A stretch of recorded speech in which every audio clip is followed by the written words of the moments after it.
శ్రీ గణేశాయ నమః. శ్రీమాత్రే నమః. శివాయ గురవే నమః. శ్రీకృష్ణ పరబ్రహ్మణే నమః. శ్రీ గురుభ్యో నమః. భారత్ మాతా కీ జై. ఈ రోజున యావత్ భారతదేశంలో గణతంత్ర దినోత్సవ వేడుకలని మనం జరుపుకుంటూ ఉన్నాం. దీన్ని మనం ఇంగ్లీష్లో రిపబ్లిక్ డే అంటాం. జనవరి 26వ తారీఖు గణతంత్ర దినోత్సవ వేడుకల్ని జరుపుతారు. అలాగే ఆగస్టు 15 రోజున జెండా ఆవిష్కరిస్తాం స్వాతంత్ర దినోత్సవం సందర్భంగా. ఈ రెండింటి మధ్య తేడా ఏంటో ఇప్పుడు తెలుసుకునే ప్రయత్నం చేద్దాం. ఒకవేళ తెలియకపోతే తెలుసుకుందాం, తెలిస్తే మంచిదే. ఆగస్టు 15, 1947 రోజు అర్ధరాత్రి స్వేచ్ఛావాయువులు పీల్చుతూ భారతదేశం స్వాతంత్ర్యాన్ని పొందింది బ్రిటిష్ వాళ్ళ నుంచి.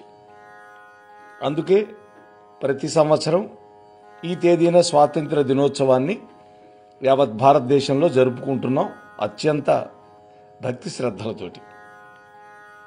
ఈ తేదీన దేశవ్యాప్తంగా జెండా ఎగరవేసి అనేక సాంస్కృతిక కార్యక్రమాలు కూడా నిర్వహిస్తూ ఉంటాం పాఠశాలల్లో, అన్ని చోట్ల. అట్లాగే 1950 జనవరి 26వ తేదీన మన దేశంలో రాజ్యాంగం అమల్లోకి వచ్చింది. అందువల్ల ప్రతి సంవత్సరం ఈ తేదీని గణతంత్ర దినోత్సవంగా జరుపుకుంటాం, అంటే రిపబ్లిక్ డే. ఈ రోజున దేశవ్యాప్తంగా త్రివర్ణ పతాకాన్ని ఆవిష్కరించి ఘనంగా గణతంత్ర దినోత్సవాన్ని భారతదేశం అంతటా కూడా నిర్వహించుకుంటూ వస్తూ ఉన్నాం. అది ఈరోజు జరుపుకోబోతున్నాం. అయితే ఆగస్టు 15వ తేదీన జెండా ఎగరేయడానికి, జనవరి 26వ తేదీన జెండా ఆవిష్కరించడానికి మధ్యలో చిన్న తేడా ఒకటి ఉన్నది. ఆ తేడా ఏంటో ఇప్పుడు మనం తెలుసుకుందాం. ప్రతి సంవత్సరం ఆగస్టు 15వ తేదీ భారతదేశ ప్రధానమంత్రి న్యూఢిల్లీలో ఎర్రకోటలో ఈ జాతీయ జెండాన్ని ఎగరవేస్తారు. ఆగస్టు 15 రోజున జాతీయ పతాకాన్ని స్తంభం యొక్క దిగువన కడతారు. ఇది గమనించాలి.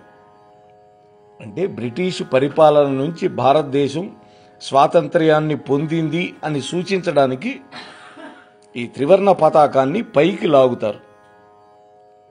మొట్టమొదటి స్వాతంత్ర దినోత్సవం రోజున బ్రిటిష్ దేశపు జెండాని కిందికి దింపారు, మన దేశపు జెండాని పైకి లాగి ఎగరవేశారు. అంటే భారతదేశానికి స్వాతంత్రం వచ్చిందని తెలియజేయటానికి ఈ విధంగా త్రివర్ణ పతాకాన్ని పైకి లాగి ఎగరవేస్తారు.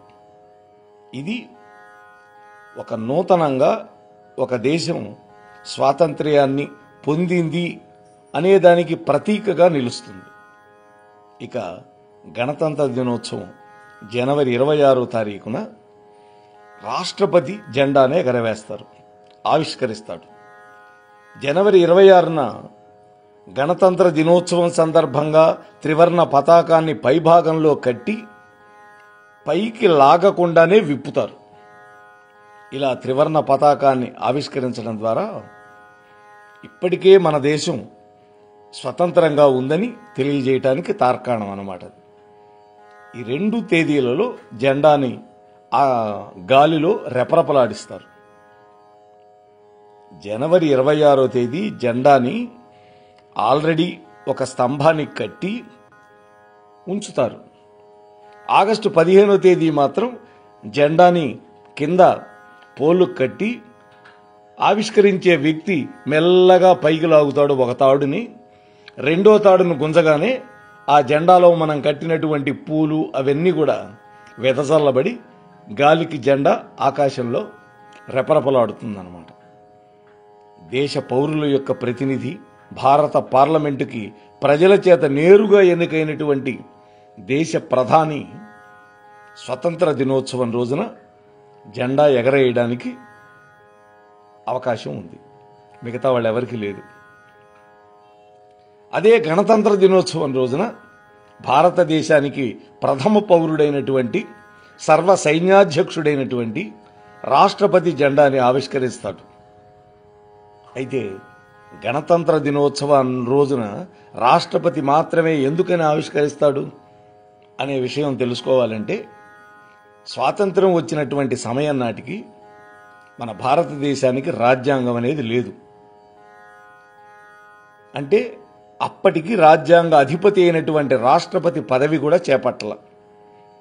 దీనివల్ల రాజ్యాంగం అమల్లోకి వచ్చినటువంటి జనవరి 26వ తేదీ 1950వ సంవత్సరం రాజ్యాంగానికి అధిపతి అయినటువంటి రాష్ట్రపతి రిపబ్లిక్ డే రోజు మహోన్నతమైనటువంటి భారత జాతీయ జెండాని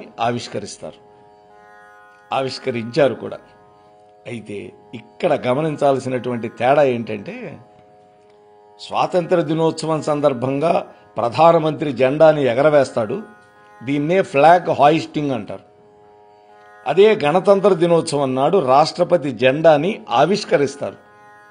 అంటే అన్ఫోల్డింగ్ ఆఫ్ ఫ్లాగ్ ఇంగ్లీష్లో చెప్పాలంటే. ఇంకొక వ్యత్యాసం ఏంటంటే, స్వాతంత్ర్య గణతంత్ర దినోత్సవ కార్యక్రమాల వేడుకలు రెండు కూడా ఒకే చోట జరగవు. ఢిల్లీలో వేరువేరు ప్రాంతాల్లో జరుగుతాయి. స్వాతంత్ర దినోత్సవం ఆగస్టు 15 రోజు జెండా ఎగరవేసే కార్యక్రమం రెడ్ ఫోర్ట్ ఎర్రకోటలో జరుగుతుంది. ఇటీవల మేము సెప్టెంబర్లో వెళ్ళి ఎర్రకోట చూసి వచ్చాం. గణతంత్ర దినోత్సవం రోజైతే జనవరి 26 రోజు రాజ్పథ్ అంటే రాష్ట్రపతి భవనం ఉండేటటువంటి ఆ రోజు ఆ వీధిలో ఉన్నటువంటి రాష్ట్రపతి భవన్లో ఈ జెండా ఆవిష్కరణ కార్యక్రమం జరుగుతుంది.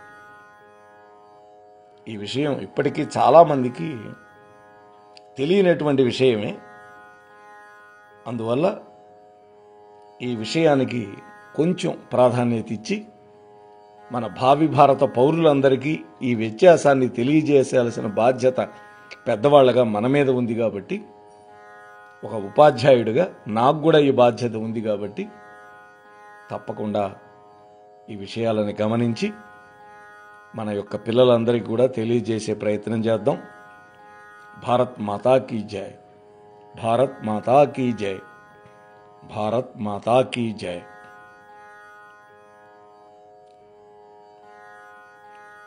అని 3 సార్లు భరతమాతకి మనం వందనం చేసుకుంటూ ఉన్నాం. అట్లాగే ఈ గణతంత్ర దినోత్సవం రోజు ఆ వీధిలో రాష్ట్రపతి భవన్ రోడ్లో అనేకమైనటువంటి ఈ శకటాలన్నీ ఏర్పాటు చేస్తారు. అలాగే సైనిక వందనం ఏర్పాటు చేస్తారు. ఆగస్టు 15 రోజు అయితే వివిధ రాష్ట్రాల నుంచి వివిధ పథకాలకు సంబంధించినటువంటి శకటాలన్నీ కూడా ఆ ఎర్రకోట దగ్గరికి వెళతాయి. అలాగే సైనిక కవాతులు, మరి ప్రథమ పౌరుడికి వందనం జనవరి 26న జరిగితే ప్రధానమంత్రికి మరి సెల్యూట్ చేస్తారు. ఈ విధంగా మన భారతదేశం యొక్క సార్వభౌమాధికారాన్ని నిలబెట్టినటువంటి రోజు జనవరి 26. అంటే 1947లో స్వాతంత్రం వచ్చినా కూడా దాదాపు 2 సంవత్సరాల 9 నెలల పాటు బాబు రాజేంద్ర ప్రసాద్ గారి అధ్యక్షతన ఒక కమిటీ ఏర్పాటు చేసి దానికి రాజ్యాంగ నిర్మాణ కమిటీ అని పెట్టి దాంట్లో డాక్టర్ బాబాసాహెబ్ అంబేద్కర్ గారు వీళ్ళంతా సభ్యులుగా ఉండి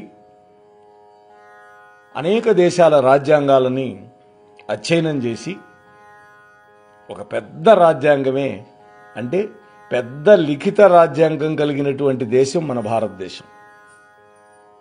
మిగతా దేశాలకు అంత లిఖితమైనటువంటి రాజ్యాంగం లేదు.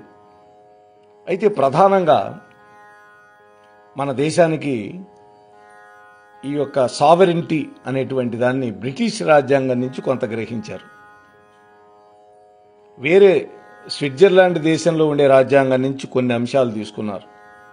అంటే పౌర హక్కులు ఇటువంటివన్నీ కూడా ఇవన్నీ క్రోడీకరించి తయారు చేసినటువంటి రాజ్యాంగం దాదాపు ఇప్పటికీ 130 సార్లు సవరణకు గురైంది. అంటే ఆ తరువాత దేశ కాలమాన పరిస్థితులు ఎంత మార్పు వచ్చుంటాయో ఆలోచించండి. ఎన్నో రాజ్యాంగ సవరణలు జరిగినాయి. అటువంటి సవరణలు జరిగి ఇవాళ ఒక సుస్థిరమైనటువంటి రాజ్యాంగాన్ని మనం ఏర్పాటు చేసుకున్నాం. అందులో ఆదేశిక సూత్రాలు, అలాగే పౌరులకు ఉండేటటువంటి హక్కులు, పౌరుల యొక్క బాధ్యతలు, ఇలా ఎన్నో విషయాలు మనకి రాజ్యాంగం అనుగ్రహించింది. బడుగు బలహీన వర్గాలకి రాజ్యాంగం ఒక భరోసా కూడా కల్పించే ప్రయత్నం చేసింది. అంటే ఒక్కటి, అంబేద్కర్ గారు 10 సంవత్సరాల పాటే రిజర్వేషన్ వ్యవస్థ పెట్టి దళితులని, అణగారినటువంటి వర్గాలని, మైనారిటీ వర్గాలని పైకి తాండి అని చెబితే, ఆ తర్వాత వచ్చినటువంటి ప్రభుత్వాలు రాజకీయ ప్రాబల్యం కోసం, వాళ్ళ ప్రయోజనాల కోసం ఈ యొక్క రిజర్వేషన్ వ్యవస్థను పెంచుకుంటూ వెళ్ళిపోతూ ఉన్నారు. అది ఎంతవరకు సమంజసమో ఆలోచించాలి. అలాగే ఒక కుటుంబం ఒకసారి ప్రయోజనం పొందితే రిజర్వేషన్ ద్వారా మళ్ళీ ఆ కుటుంబానికి ప్రయోజనం కలిగించకూడదు అనేటువంటి పద్ధతి కూడా లేకపోవడం వల్ల బాగా అభివృద్ధి చెందినటువంటి కుటుంబమే అభివృద్ధి చెందుతూ ఉంది, అణగారిపోయినటువంటి కుటుంబం అణగారిపోతూనే ఉంది. ఇది కూడా వ్యత్యాసాలకి ఎక్కువ కారణమవుతుంది. ఇవన్నీ సమాజంలో మనం గమనిస్తున్నటువంటి అంశాలే. మరి మన పాలకులు ఇవన్నీ విషయాలు దృష్టిలో పెట్టుకొని అందరికీ స్వతంత్రం యొక్క ఫలాలు అందాలి, అన్ని కులాల వాళ్ళు, అన్ని మతాల వాళ్ళు అప్లిఫ్ట్ కావాలి అనేటువంటి విషయంలో గనక ప్రయత్నిస్తే అప్పుడు బాబాసాహెబ్ అంబేద్కర్ గారు రచించినటువంటి రాజ్యాంగానికి తగినటువంటి స్ఫూర్తి కలుగుతుందేమో, ప్రయోజనం కలుగుతుందేమో అనుకుంటూ ఉన్నాను. స్వస్తి. ఇంతవరకు మన ఛానల్కి ఎవరైనా సబ్స్క్రైబ్ చేసుకోకపోతే ఇప్పుడే ఈ క్షణమే సబ్స్క్రైబ్ చేసుకుని ఆ పక్క నుండి బెల్ బటన్ మ్రోగించి మమ్మల్ని ప్రోత్సహిస్తారని మనస్ఫూర్తిగా కోరుకుంటూ, సర్వేజన సుఖినో భవంతు, లోకా సమస్త సుఖినో భవంతు. ధన్యవాదాలు. స్వస్తి.